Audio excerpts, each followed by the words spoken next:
සාදු සාදු සාදු නමස්කාර වේවා බුදුරුවනට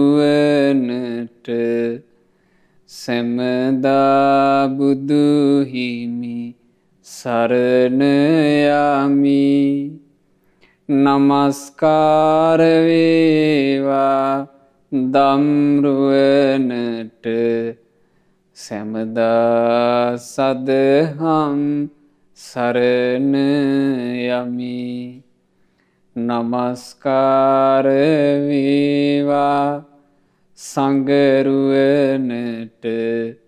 සැමදා මහා සංඝ සරණ යමි. නමස්කාර වේවා තුනුරුවනට සැමදා තිසරණ සරණ යමි. සාදු සාදු සාදු. ගුරුදේවෝත්තම කල්යාණ මිත්‍ර අපගේ පින්වත් ලොකු ස්වාමීන් වහන්සේට ගෞරවාදර වන්දනාව වේවා.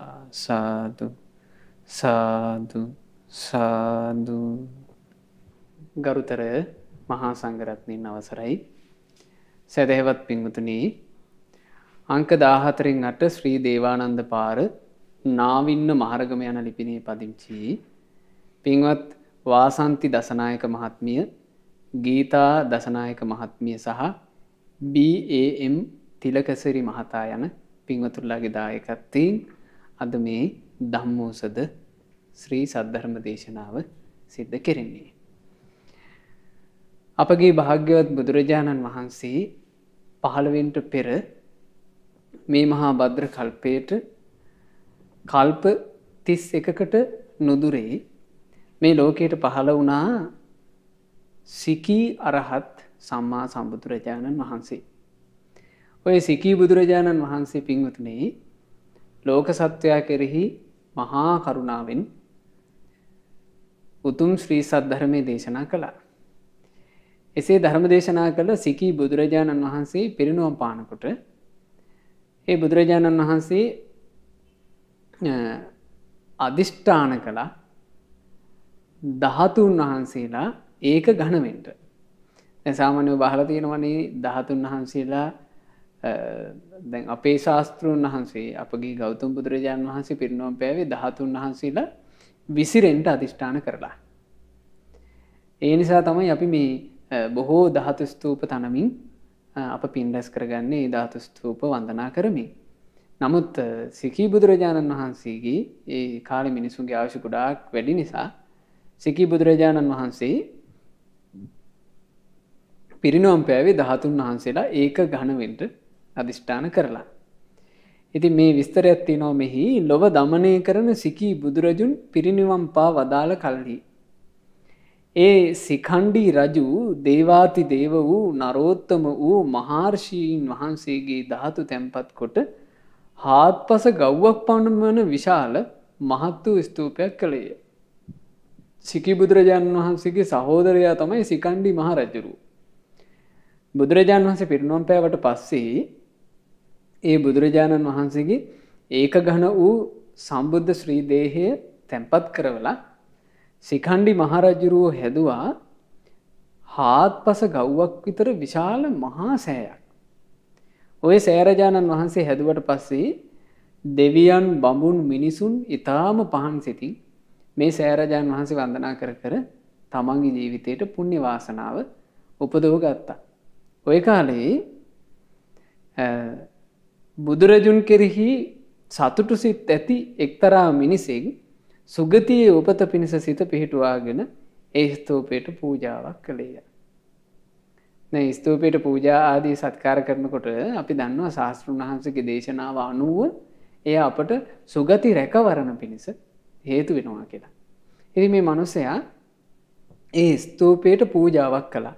මේ ගැන විස්තරය තියෙනවා. ඔය ස්තූපයට පූජාව කරන්න ගියේ සේවකයෙක් කැටුවා. මේ සේවකයාව අරගෙන ගියේ මේ ඔහුගේ මල් පූජාවේ මල් කූඩේ අල්ලන්න. ඔහු මල් කූඩේ සේවකයා මල් කූඩේ අල්ලන් ඉද්දී මේ පුරුෂයා මේ මල් පූජාව කරනවා. ඒ මල් පූජාව කළේ සෑයේ පේසවටල වටි මේ මල් එකකට එකක් හේතු වෙන විදිහට තැන්පත් කළා. දැන් ඔහොම තැන්පත් කරාම අවසානෙට මල් මාලේ දැම්මා වගේනේ පින්වතුනි වටේටම තැන්පත් කළා. ඉතින් මල් මාලේ දාලා වගේ මේ පූජාව කරලා ඔහු සතුටු වෙනවා. ඔය වෙලාවේ හුලඟක් ඇවිල්ලා එක මලක් වැටෙනවා. එවිට අර සේවකයා මේ මල අරගෙන ඒ මල් පූජා කරපු කෙනාගේ අතටම දුන්නා. එතකොට ඔහු මෙහෙම කිව්වා. තාහං ගහෙත්වා අබිරෝපයේසින් පුනම් පුනම් බුද්ධ මනුස්සරන්තු. ඉතින් අර මේ මල් ගොඩාක් පූජා කරපු මිනිසයා හිතේ සතුටින් හිටියේ. ඔහු කිව්වා මේ මල මං ඔබටම දෙනවා. ඔබ පූජා කරන්න. එතකොට ඒ සේවකයා බුදුරජාණන් වහන්සේට පූජා කරන්නට කියලා තමන්ට ලැබිච්චි එකම එක මල ඊටාම සාදරයෙන් තමන්ගේ අතට ගත්තා. බුදුරජුන්ට පුදන්ට ලැබිච්චි මල බුදුරජුන් පුදදීමට ලැබිච්ච අවස්ථාව ඔහු මුළු හදවතින්ම අරගත්තා. ඒ හදවතින්ම අරගෙන නැවත නැවත ගුණ සිහි කරමින් මා ඒ ස්තූපයට මල පූජා කළෙමි. බලන්න පිංගුතුනේ ශාස්ත්‍රඥ වහන්සේ පුදන්ට ලද අවස්ථාව ඔහු ගත්ත විදිහ. තමන්ට ලැබෙන අවස්ථාව දුර්ලභයි වටිනවා කියලා දන්න කෙනා අන්න එහෙමයි. හොඳ ඥානවන්තයෙක් තමයි ලද මැණිකේ වටිනාකම දන්නේ. කණෙකුගේ කකුලේ අන්ධයෙකුගේ කකුලේ මැණිකක් හැපුණා කියලා ඒ මැණික කොයි වගේද කියලා දැක ගන්නට අන්ධයාට හැකියාවක් නැහැ. ඒ අන්ධයා ලොකු තරමක් විශාල ප්‍රමාණයේ මැණිකක් ඇඟේ හැප්පුණොත් එහෙම ඒ මැණිකට බැන බැන යයි. ඇයි ඔහු ඒ මැණිකක් කියලා දන්නේ නැති නිසා. මේ පුරුෂයා සිකී බුදුරජාන් වහන්සේට පුදන්ට තමන්ට ලැබිච්චි එකම එක මල මුළු හදවතින්ම අරගත්තා. අරගෙන අර මහා ගව්වක් විතර ස්තූපයේ 3 වටක් ප්‍රදක්ෂිනා කරලා ඒ සෑරජානන් වහන්සේට ශාස්ත්‍රූන් වහන්සේ උදෙසා මල පූජා කළා. අජ්ජතින් සං තතෝ කප්පා නාබිජානාමි දුග්ගතින්. එදා ඉඳලා අදට කල්ප 30ක් වෙනවා මං මෙතෙක් කල දුගතියක ගිය බවක් නොදන්නෙමි. විනිපාතං ගච්ඡාමි තූප පූජා ඉදම් පලං. විනිපාතේ නම් වූ නරකයේ ගිය බවක් මේ කල්ප 30ටම මා නොදනිමි. මෙය ස්තූප පූජාවේ ඵලයයි කියලා ඔහු ගාථාව කිව්වේ. එතකොට බුදුරජාණන් වහන්සේව පුදන්ට ලද අවස්ථාව ඔහු හදවතින්ම ගත්ත නිසා එහෙම වුණේ. ඒ හින්දා පින්වතුනි මේ ලැබෙන අවස්ථා ඔබ හදවතින්ම අරගන්න. මොකද මේ අවස්ථා අහිමි වෙන වෙලාව අපිට කියන්න පුළුවන් කමක් නැහැ. මේ අවස්ථා අහිමි වීම එදා ඔහු මල් පූජා කරන්න ලැබිච්ච අවස්ථාවට පයින් ගැහුවා නම් ඒක ගණන් ගත්තේ නැත්තම් එහෙම නැත්තම් අර බිම වැටිච්ච මලක් මේ මිනිහා මට දුන්නේ කියලා ගැටුණා නම් ඔහුට සමහරට මල් පූජා කරන්න තියෙන අවස්ථාව සම්පූර්ණයෙන්ම අහිමි වෙන්න තිබුණා ඒ ජීවිතේ. ඊළඟට රැස් කරගන්න ලැබිච්ච මහා පින ඔහුට අහිමි වෙන්න ඉඩ තිබුණා. ඊළඟට දැන් බලන්න අපි මේ මහමෙවුනාව භාවනාසුපෝ පටන් ගන්න දැන් කාලයක් තිස්සේ ඔබ කොයිතරම්නම් ජීවිතේට පින් කරගන්න ඇද්ද? নানা ප්‍රකාර ආකාරයෙන්. නමුත් බලන්න අපිට මේ අවස්ථා අහිමි වෙන හැටි. පාස්කු ප්‍රහාරයක් පැමිණුණා අපිට මේ අවස්ථා බොහෝමයක් වළකැවුණා. දැන් මේ කොරෝනා ප්‍රශ්නයක් ඇවිල්ලා තියෙනවා. දැන් අපිට මේ අවස්ථා මගේ හැරිලා තියෙනවා. අපි එකතු වෙලා රන්කොත් වෙහෙරේ ආදී මහා සෑ දිනෝ 1000ක් එකතු වෙලා සෑය පුදලා සෑය විදුලි ආලෝකයෙන් සරසලා ලක්ෂ ගණන් පහන් පූජා කරලා අපි පින් කළා. බලන්න මේ අවස්ථාව මගේ හැර ගත්තා නම් යලි අපිට මේ බඳු අවස්ථාවක් උදා කරගන්න සේයාවක් පේන්නේ. යලි අපිට මේ බඳු අවස්ථාවක් උදා කරගන්න සේයාවක් තාම පේන්නේ. ඊළඟට අපි බොහෝම සතුටින් සීල භාවනා වැඩසටහන් වල උපාසක උපාසිකාවන් එක්ක එකතු වෙලා බණ ඇහුවා. දැන් කාලයක් තිස්සේ අපිට ඒකට අවස්ථාවක් උදා කරගන්න විදිහක් නැහැ. අඟුලිමාල මහා ස්තූප රාජයා ඉදිවිමින් තිනවා මේ කාලේ. ඒ ඉදිවෙන කාලේ බොහෝ දෙනෙක් ගිහිල්ලා තමන්ට ශ්‍රම පූජා තමන් ශ්‍රම පූජා සිද්ධ කරලා සෑයට උපස්ථාන කරලා පින් කරගත්තා. නමුත් ඒ උදෙසා තියෙන අවස්ථාව වැළකීලා ගියා. දැන් අපි දුර ඉඳලා අනුමෝදන් වෙන්න ඕන. ඒ වගේ අවස්ථා කියන එක මගහැරෙනවා. ඒ නිසා මේ ලද අවස්ථා පින්වතුනි දුෂ්කරව හරි මේ ලද අවස්ථාව මගහැරෙන්න නොදී ප්‍රයෝජනට අරගන්න බණ පොත කියවන්න ලැබුණු අවස්ථාව ඔය දැස පෙනෙන කාලේ දහම් පොත සූත්‍ර පිටකයේ තුල භාග්‍යතුන් වහන්සේ වදාළ උතුම් දහම මොකක්ද කියලා කියවලා ඉගෙන ගන්න තියෙන කියවලා දැනගන්න තියෙන අවස්ථාව ඔය S2 ලද අවස්ථාව අහිමි වෙන්න දෙන්න එපා. බණ අහන්න තමන්ගේ සවන් යුග ලැබුණු අවස්ථාව අහිමි වෙන්න දෙන්න එපා ප්‍රයෝජනයක් නැතුව. තමන්ට ධර්ම මනසිකාර කරන්න පුළුවන් තරම් විවේකී මනසක් ලැබිලා තියෙනවා. ඥානෙ තියෙන ඒ මනසින් ධර්මයේ විමසන එක අතහරින්න එපා. තමන්ගේ නිවසේ බුදුරජාණන් වහන්සේ උදෙසා පහනක් දැල්වලා හරි පිනක් කරගන්න තියෙන අවස්ථාවක්. ඒක මගහැරෙන්න දෙන්න එපා. තමන්ගේ ජීවිතයට පින් රැස් කරගන්න.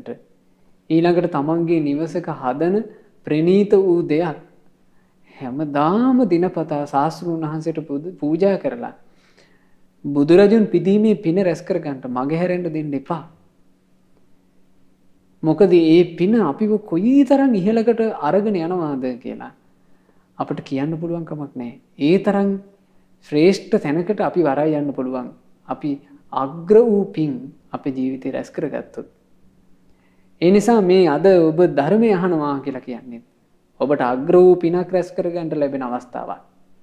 මේ අග්‍ර වූ පින රැස් කරගන්න ලැබෙන අවස්ථාව මගහැරවා ගන්න එපා. හොඳින් සවන් යොගයුමා මේ අග්‍ර වූ ධර්මය අහන්ට මේ ධර්මයේ වදාරන්ට භාග්‍යතුන් වහන්සේට හේතු බුහත උනේ එක්තරා දේව පුත්‍රයෙකුගේ සිදුවීමක්.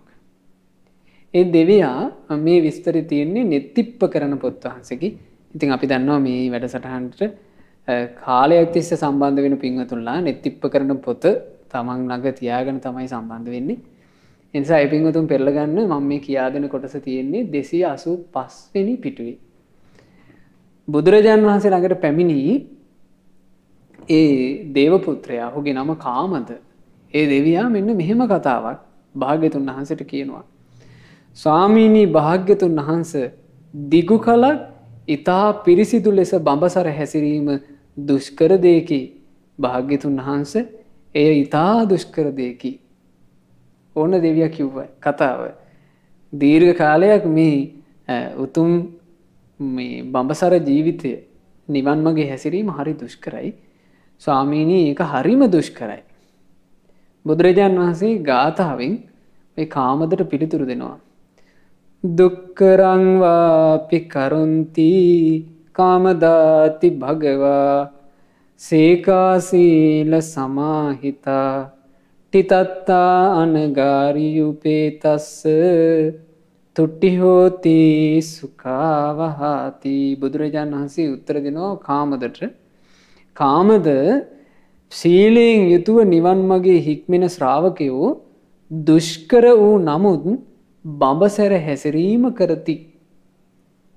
අනගාരിക සසුනේ පැවිදි වී සිටින ඔවුන් තුල ඇති ලද දෙයින් සෑහීමකට පත් වී සතුටු වීම ඔවුන්හට සැපේ ලබා දෙයි. කොච්චර දුෂ්කර වුණත් නිවන් මාගේ හික්මෙන ශ්‍රාවකයෝ සීලේකින් යුක්තව නිවන් මාගේ හික්මෙන ශ්‍රාවකයෝ මේ දුෂ්කර වැඩේ කරනවා කිව්වා. මොකද සීලේ වටිනාකම දන්න සීලේක හික්මෙමින් නිවන් මාර්ග දියුණු කරන්න මහන්සි වෙන ශ්‍රාවකයෝ දුෂ්කර වුණත් තමන්ගේ ජීවිතේ මේ බඹසරේ හික්මවා ගන්නවා කියනවා. ඒකට හේතුව තමයි අනගාരിക සසුනේ පැවිදි වී සිටින ඔවුන් තුල ලද දෙයින් සෑහීමකටපත් වී සතුටු වීම ඔවුන්ට සැපේ ලබා දෙයි. බලන්න ලද දෙයින් සෑහීමකටපත් වීම කියලා කියන්නේ මේ ශාසනය තුල. එතකොට ලොකු දෙයක්. ලද දෙයින් සෑහීමකටපත් වෙන්නේ කොහොම කෙනෙක්ද? ලද දෙයින් සෑහීමකටපත් වෙන්න තමන්ගේ හිත පිහිටුව ගන්න පුළුවන් වෙන්නේ කොයි වගේ කෙනෙක්ටද? බුදුරජාණන් වහන්සේ ඒ ලද දෙයින් සතුටු වීම ගැන කරපු විස්තරය මේ පොත් වහන්සේක තුල හරිම ලස්සනට විස්තර වෙනවා. ලද දෙයින් සතුටු වීම ගැන මෙන්න මෙහෙම කියනවා. ධර්මයේ හැසිරීමෙන් ප්‍රීතිය උපදින බව සිව්පසේ පමණ දැනීමට ආසන්න කාරණයයි. කෙනෙක් ධර්මයේ හැසිරෙලා ඔහු තුල තියෙනවා නම් පින්වතුනි ධර්ම ප්‍රීතිය. ඒ ධර්ම ප්‍රීතිය කියන එක තමයි සීලේක හික්මෙන ශ්‍රාවකයා ධර්ම මාර්ගය තුල හික්මෙන ශ්‍රාවකයා ඒ ධර්මයේ හැසිරීම තුලින් ප්‍රීතියක් ලබනවා නම් ඒ ප්‍රීතිය තමයි ඔහුට ඔය ලැබිච්ච දෙයකින් සෑහීමකටපත් වෙලා සතුටින් ධර්මයේ හැසිරෙන්න උදව් කරන්නේ. තමන් පුරුදු කරන ධර්මයේ තුලින් එයාට සතුටක් නැත්තම් පින්වතුනේ එයා බාහිරින් සතුට හොයනවා. හැබැයි ධර්මයේ පුරුදු කරලා අභ්‍යන්තර සතුටක් තියෙන කෙනා බාහිරින් සතුටක් හොයන්නේ නැහැ. ඒ නිසා ධර්මයේ පුරුදු කිරීමෙන් සතුට උපද්ද ගැනීම කියන එක අපේ ජීවිතේ හරි ප්‍රයෝජන කාරණාවක්. ගොඩාක් දෙනෙක් අපි දකින්නේ ධර්මයේ පුරුදු කරලා ධර්මයේ ඉගෙනගෙන ධර්මයේ සිහි කරලා සතුටු වෙනවා නෙමෙයි. ගොඩාක් අයගේ තියෙන්නේ මේ දුකටපත් වෙන හිතවිලි, දුම්නසටපත් වෙන හිතවිලි. බුදුරජාණන් වහන්සේ අම්බලට්ටිකා රාහුල වාද සූත්‍රයේදී අපගේ රාහුල භද්‍රයන් වහන්සේට දේශනා කළා රාහුලය කණ්ණාඩිය තියෙන්නේ තමන්ව පිරික්සලා බලන්න. කණ්ණාඩිය කියන එක තියෙන්නේ දර්පණේ තමන්ව පිරික්සලා බලන්න. නැත්නම් කණ්ණාඩියක් ගාවට ගිහිල්ලා අපි කරන්නේ අපේ හැඩ වැඩ හෝ අපේ අඩුපාඩු හෝ අපි බලනවා. අපිව පිරික්සලා බලාගන්න තමයි කණ්ණාඩිය තියෙන්නේ. ඔය වගේ ශ්‍රාවකයා තමන්ගේ කායික ක්‍රියාවත් පිරික්සලා බලන්න ඕන කියනවා. තමුන්ගේ වචන කතා කිරීමත් පිරික්සලා බලන්න ඕන කියනවා. තමුන්ගේ හිතුවිලිත් පිරික්සලා බලන්න ඕන කියනවා. කොහොමද පිරික්සන්නේ?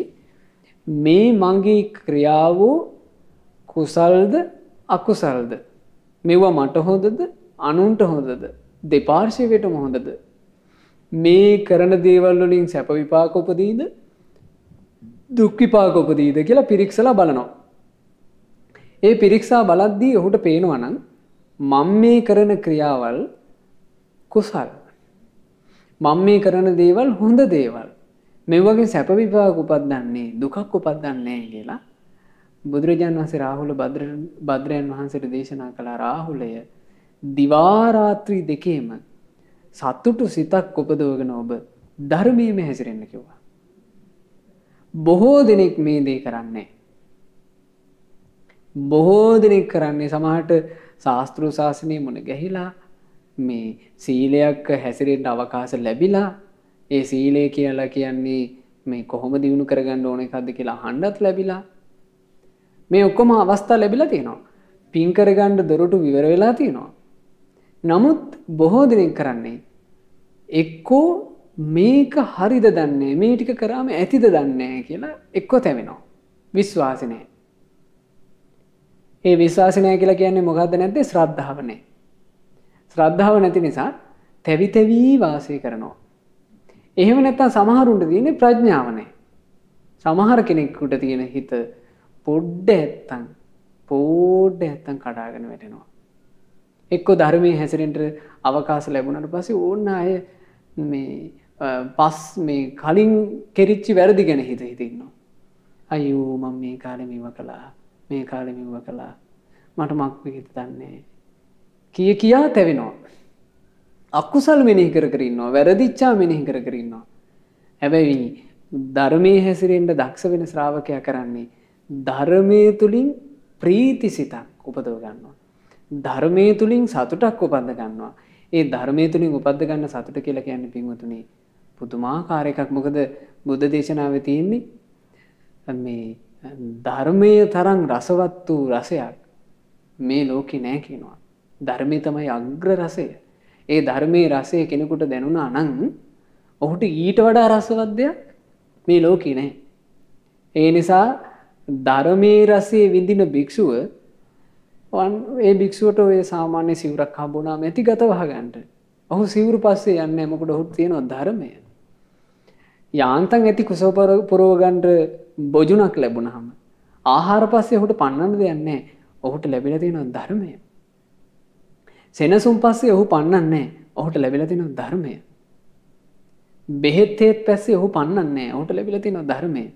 ඒ ධර්මය මෙනෙහි කරමින් ධර්මයට පුද සත්කාර කරමින් තෙරුවන් පුදමින් මේ භික්ෂුව වාසය කරනවා. ඒ තමයි ලද දෙයින් සතුටු වීම තියෙන භික්ෂුවගේ චර්යාව. අපේ භාග්‍යවත් බුදුරජාණන් වහන්සේ චාපාල චෛත්‍ය ස්ථානයේදී ආයු සංස්කාර ධර්මියෝ අත්හැර වදාලා.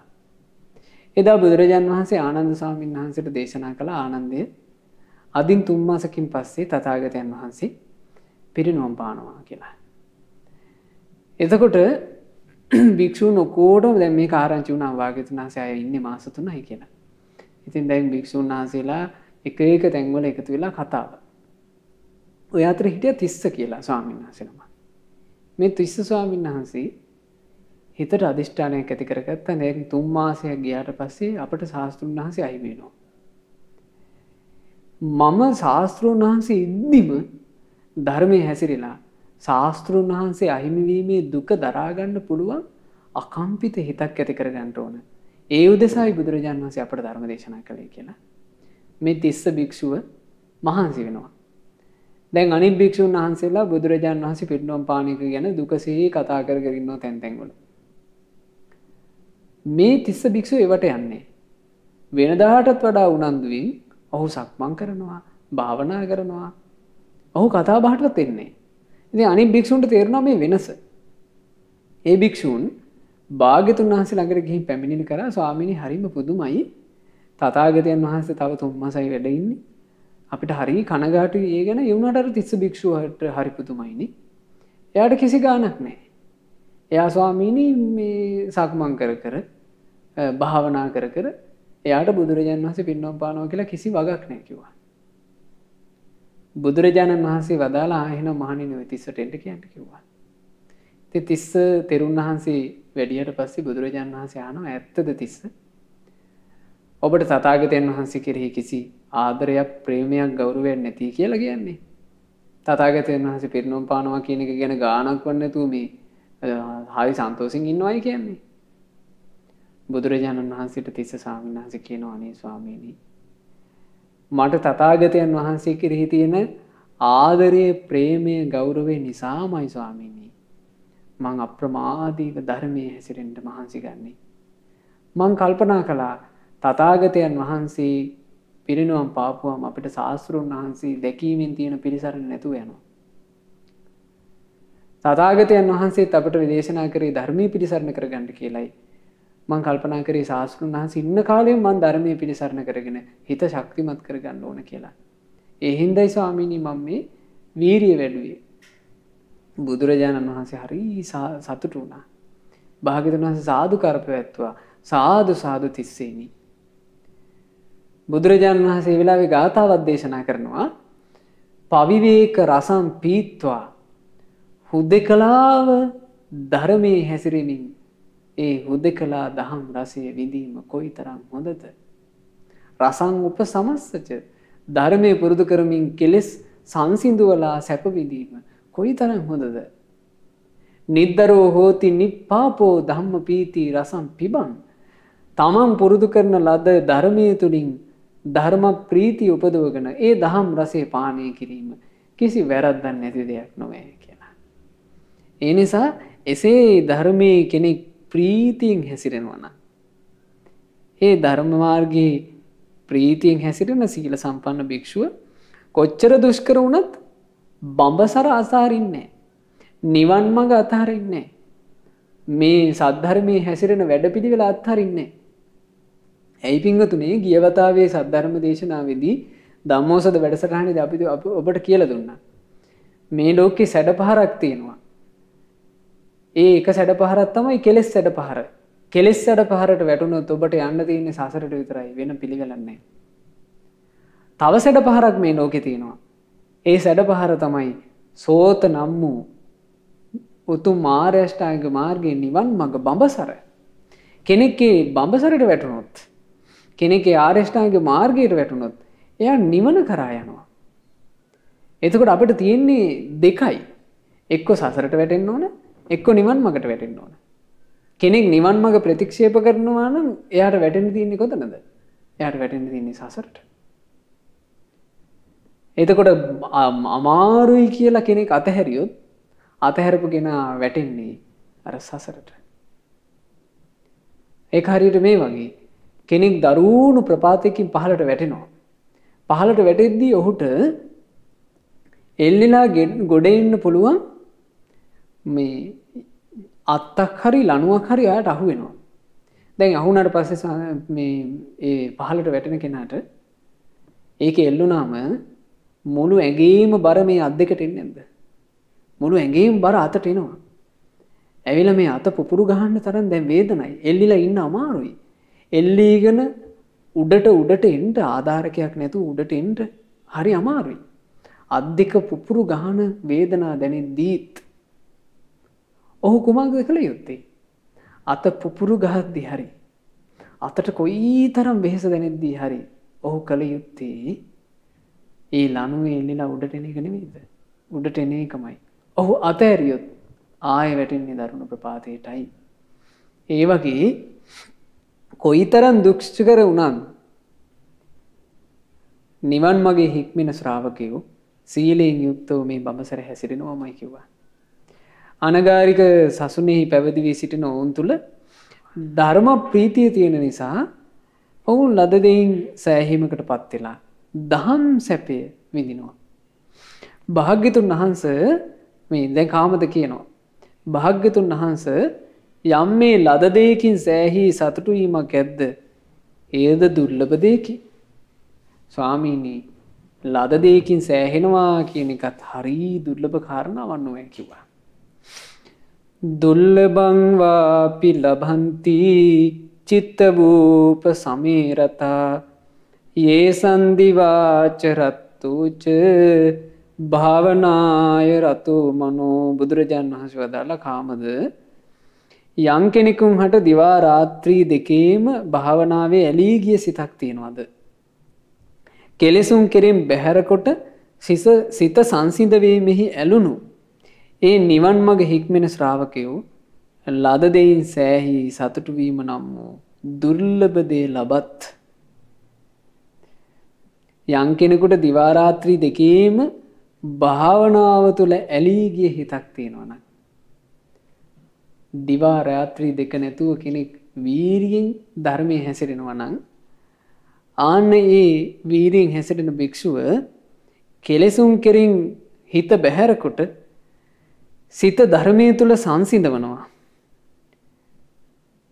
එසේ නිවන් මගේ හික්මෙන ශ්‍රාවකයාට ලද දෙයින් සෑහි සතුටු වීම කියන දුර්ලභ දේ ලැබෙනවා. ඒ කියලා කිව්වේ මොකද්ද? ඔහු ධර්මයේ තුලින් උපදවගත්ත සැපයක් තියෙනවා. ධර්මයේ තුලින් සැප උපද්ද ගන්න ලැබෙන්නේ ධර්මයේ හැසිරෙච්ච කෙනාට. බුදුරජාණන් වහන්සේ දේශනා කළා මේ ලෝකේ සැප දෙකක් තියෙනවා කිව්වා. එක සැපයක් තමයි කාමයන් තුලින් ලබන සැපය. අනිත් එක තමයි ධර්මයේ පුරුදු කිරීමෙන් ලබන සැපය. බුදුරජාණන් වහන්සේ දේශනා කළා ධර්මයේ පුරුදු කිරීමෙන් ලබන ධර්මයේ නිසා ලබන යම් සැපයක් ඇද්ද? ඒ ලෝකෝත්තර සැපය ඒ සැපෙන් 16න් පංගුවක්වත් මේ කාම සැපය කියන එක වටින්නේ නැහැ කියලා කිව්වා. ඉතින් ඒ වෙලාවේ කාමද දේවපුත්‍රය අහනවා භාග්‍යතුන් වහන්සේ යම් මේ සිතක් ඇද්ද? එය සමාධිමත් කර ගැනීම දුෂ්කර දෙයකි. දැන් මේ කාමද කියලා තියෙන්නේ සමහර විට බොහෝ ඒවා ඔබට තමාරුයි කියලා හිතන ඒවා තමයි. කාමද කියනවා ස්වාමීනි හිත සමාධිමත් කරගන්නවා කියන එකත් හරි දුෂ්කරයි. බුදුරජාණන් වහන්සේ වදාලා දුස්සමාදහං වාපි සමාදහන්ති ඉන්ද්‍රියෝප සමේරතා තේ චිත්වා මච්චුනෝ ජාලං අරියා ගච්ඡanti කාමදා. බුදුරජාණන් වහන්සේ දේශනා කළා කාමදේනී ඇස්කන්නාදී ඉන්ද්‍රයන් සංසිඳවීමෙහි ඇලුණු ඔවුහු එකඟ කිරීමට දුෂ්කර වූ සිත සමාධියේ යොදවති. ඒ ආර්යෝ මාරයාගේ කෙලෙස් දැලසිඳ දමා නිවන කරා යති. කාමතට කියනවා භාග්‍යතුන් වහන්සේ කොච්චර දුෂ්කර වුණත් හිත එකඟ කරනවා කියන එක කොච්චර දුෂ්කර වුණත් ඇස්කන්නාදී ඉන්ද්‍රියන් සංසිඳවීමේ ඇලිච්චි කෙනා ඒ එකඟ කරන්න දුෂ්කර වූ සිත වුණත් කොහොම හරි සමාධියක් කරා යොමු කරගන්නවා කියනවා.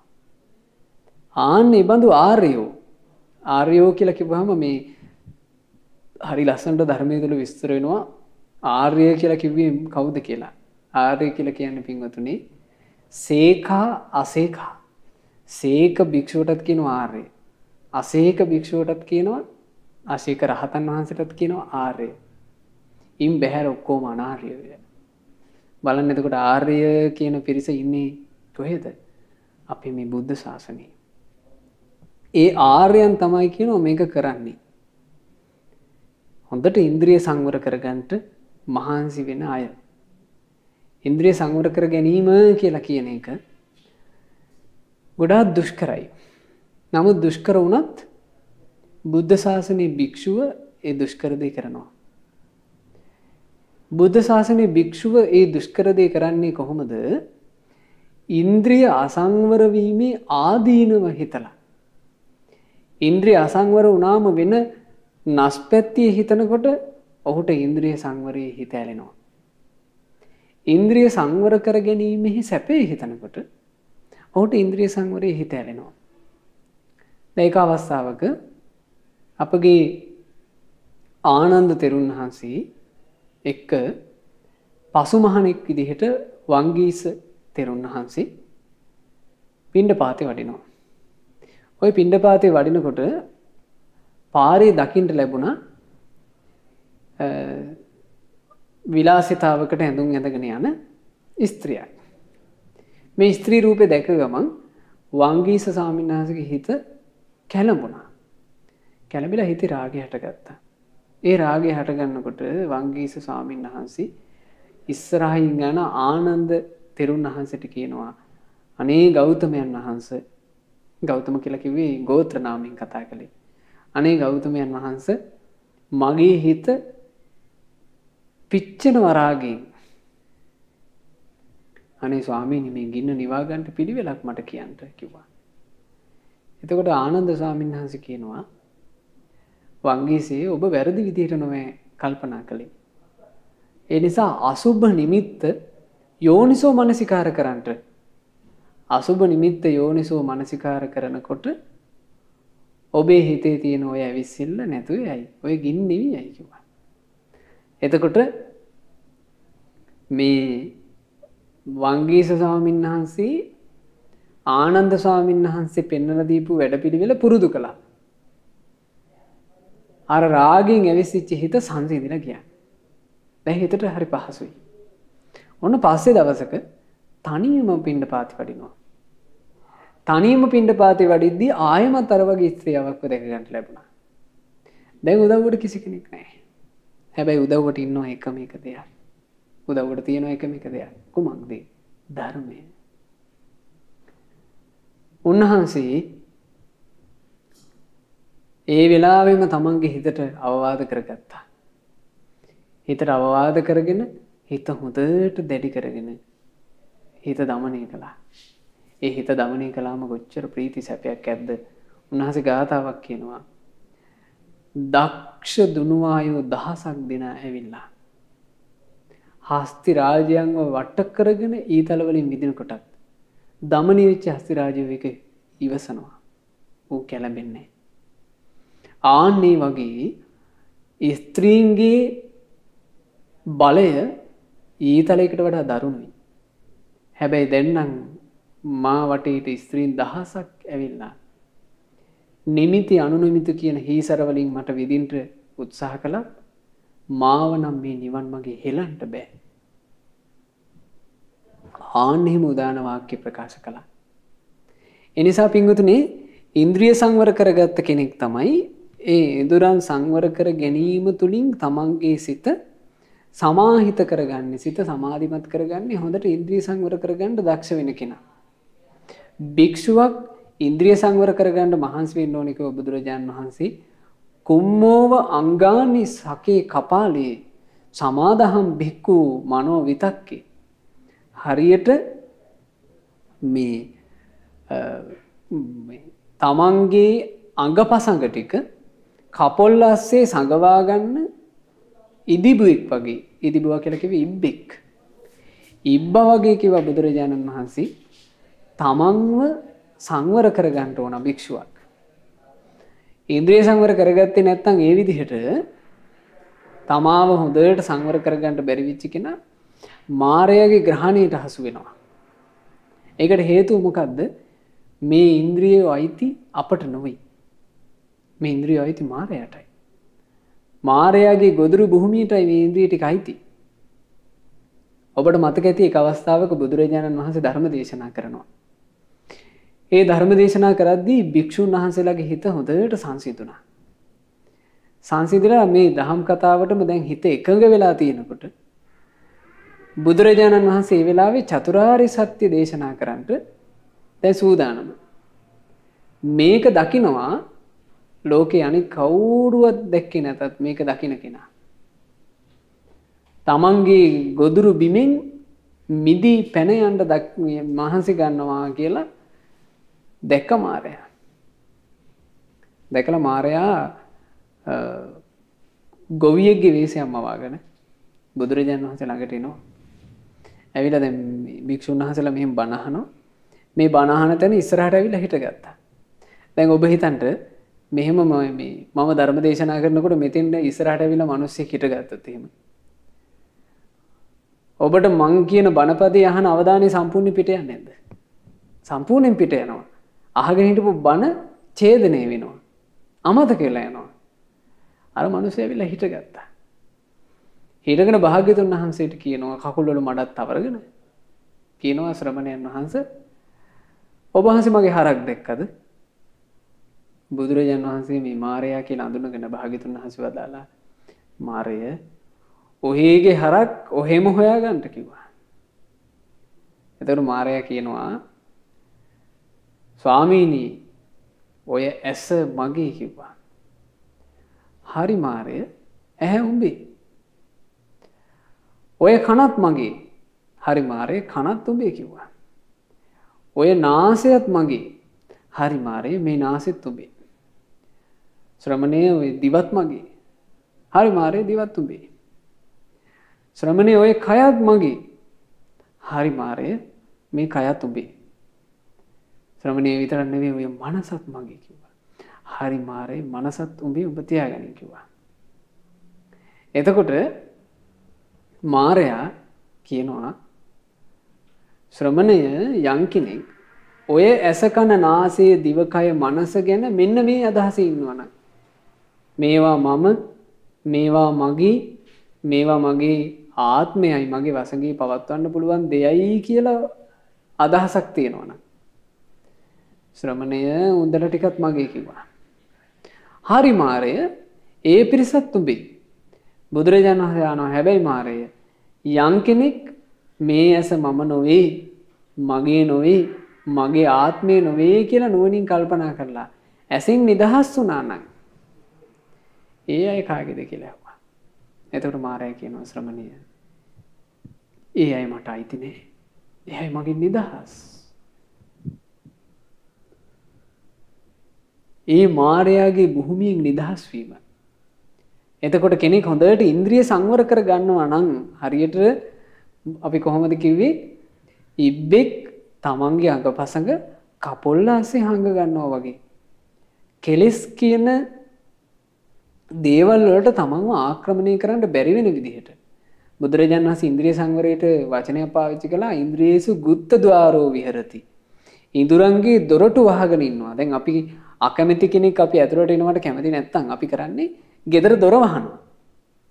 ඒ වගේ අකුසල් නිමිත්තට එන්න නොදී ඇහැ වහ ගන්න ඕන. අකුසල් නිමිත්තට එන්න නොදී කන නාසය දිවකය මනස වහ ගන්න ඕන. එසේ වහ ගන්න භික්ෂුව තමයි පින්වතුනි සුවසේ ධම්මගක් දිනු කරගන්නේ. ඒ නිසා මේ දේශනා අහලා හිත පහදව ගන්න භික්ෂුවක් කියන කෙනෙක් ශ්‍රාවකයෙක් කියන කෙනෙක් සසුනේ හැසිරෙන කෙනෙක් කොයිතරම් දුෂ්කර දෙයක් කරනවද කියලා. නැත්තම් මේ ධර්ම මාර්ගයක් අඳුනගත්ත නැති ශ්‍රද්ධා සම්පත්තියක් හිතේ අංශු මාත්‍රයක් පිහිටම නැති අසත්පුරුෂයෝ සමහර වෙලාවට ගත සිවුරු දරාගෙන කරන මේ අසත්පුරුෂ කතා අහලා ඔබ ඕන තරම් නොමග යන්න පුළුවන්. මොකද දැන් අසත්පුරුෂ මේ ජඩගති තියෙන ශ්‍රද්ධාවක් නැති මේ මුග්ධ පැවිද්දෝ ඉන්නවා. ඒ අය මේ තමන්ගේ ශරීරයේ සිවුර විතරක් දරාගෙන සමහර වෙලාවට මේ මත්පැන් මත්ද්‍රව්‍ය පාවිච්චි කිරීම අපි අහලා තිනවා මත්පැන් මත්ද්‍රව්‍ය පාවිච්චි කරාට සිල් කැඩෙන්නේ නැහැ කියලා කියන අය ඉන්නවා. ශාස්ත්‍රඥ වහන්සේ පැන වූ සිල්පදය එහෙම නෙවෙයි කියලා කියන්න අපි කවුද? එතකොට එහෙම කරපු ගමන් හිතනවා මේ ධර්මයේ තුල ප්‍රතිඵල ලැබීම කියලා කියන්නේ මහා අමුතු গুপ্ত ක්‍රමයකට ලැබෙන එකක් කියලා. නෑ ධර්මයේ තුල ප්‍රතිඵල ලැබීම කියලා කියන්නේ ප්‍රතිපදාවක් තුලින්ම ලැබෙන එකක්. ඒ ප්‍රතිපදාවේ ප්‍රධාන එකක් තමයි ඉන්ද්‍රිය සංවර කර ගැනීම. ඉන්ද්‍රිය සංවරයට කොටින්ම කියනවා ඉන්ද්‍රිය සංවර සීලය කියලා.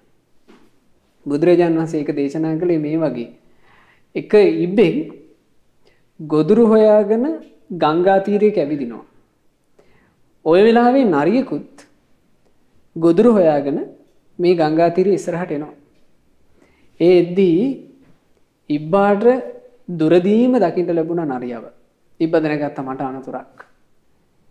ඉබ්බා ඉක්මනින් තමන්ගේ කටු ටික, තමන්ගේ අඬු ටික, තමන්ගේ කට්ට අස්සට දාගත්තා. ඒ කියන්නේ කකුල් හතරයි, ඔළුවයි ඔක්කොම ටික දාගත්තා ඇතුළට. නරිය දැක්කා ඉබ්බව. දැකලා නරිය ළඟට ආවා කියනවා. ළඟට ඇවිල්ලා මේ නරියා බලාගෙන ඉන්නවා. මොකද නරිය ලේසියෙන් අතහරින්නේ නැහැ. නරිය කල්පනා කළා හරි උඹ අඬු ටිකද ගත්තනේ ඇතුළට. උඹ දාපන් එක අණ්ඩක් එළියට. එක අණ්ඩක් මන් දැම්මොත් උඹ දාන අණ්ඩෙන් මං ඇදලා ගන්නවා. කියලා දැන් බලාගෙන ඉන්නවා නරිය. ඉබ්බ දක්ෂයා. ඉබ්බ පින්වතුනි එක අණ්ඩක්වත් දැම්මේ නැහැ කියනවා. නරියා හෙම්බත් වෙනකන් එක අඬුවක්වත් දාන්න නැතුව හිටියා. අන්තිමේ නරියා මේ ඉබ්බනම් මහ බුදුම ඉබ්බෙක් කියලා අපේක්ෂා රහිතව යන්න ගියා. එතකොට ධර්මයේ හැසිරෙන කෙනා අපිව දැහැගන්න ඉන්න මේ නරියාට එපා වෙනකන් රැක ගන්න ඕන. අපිව දැහැගන්න ඉන්න නරියාට මේ සංසාර ගමනට ආයෙම අපිව ඇදලා දාන්න ඉන්න නරියාට එපා වෙනකම්ම රැක ගන්න ඕන ඉන්ද්‍රිය ටික. ඉතින් මේක සෙල්ලමක් නෙවෙයි. එක් අවස්ථාවක මට මතක විදිහට අපගේ භාරද්වාජ මහතෙරුන් වහන්සේගේ අතින් චණ්ඩපජ්ජෝත උදේනි රජුරු අහනවා. ස්වාමීනි මට නම් හිතා ගන්න බෑ කිව්වා. මේ තරුණ වයසේ භික්ෂුන් වහන්සේලා මෙච්චර පිරිසිදු බඹසරක් කොහොමද ආරක්ෂා කරන්නේ කියලා. මෙහෙම බඹසරක් ආරක්ෂා කරගෙන මුන්නහන්සේලා වාසය කරන්නේ කොහොමද කියලා මට හිතා ගන්න බෑ කිව්වා. එතකොට භාරද්වාජ මහතෙරුන් වහන්සේ කියනවා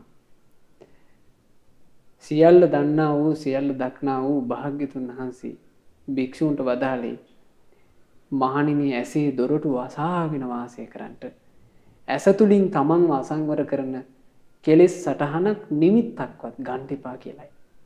ආන් එහෙම තමයි කිව්වා බඹසර වසන්නේ. ඉතින් හරි ආශ්චර්යයි මේ ඇස්කන් ආදී ඉන්ද්‍රියන් හොඳට සංසිඳ වීම කොච්චර දුෂ්කර වුණත් භික්ෂුව විසින් කරනවා කියනවා. ආන්න ඒ බඳු භික්ෂුව තමයි මායාගේ කෙලෙස් දැල සිඳ දමා නිවන කරාම යන්නේ. හොඳට ඉඳුරන් සංවර කරගන්න දක්ෂ කෙනා. එතකොට කාමද තවත් ප්‍රශ්නයක් යොමු කරනවා. කාමද කියනවා ස්වාමීනි භාග්‍යතුන් වහන්සේ මාර්ගයේ ගමන ඊටාම දුෂ්කරයි. මාර්ගයේ සම නැත්තේ.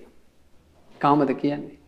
බුදුරජාණන් වහන්සේ පිළිතුරු වදාලා දුග්ගමේ විසමේ චාපි අරියා ගච්ඡanti කාමද අනරියා විසමේ මග්ගේ පපතන්ති අවංසිරා අරියානං සෝ සමෝ මග්ගෝ අරියාහි විසමේ සමාති.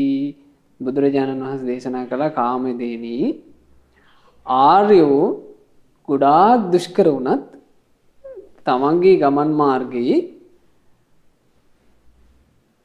මේ සමනැති ගමන් මාර්ගයේ වුණත් කොච්චර දුෂ්කර වුණත් ආර්යෝ යනවා.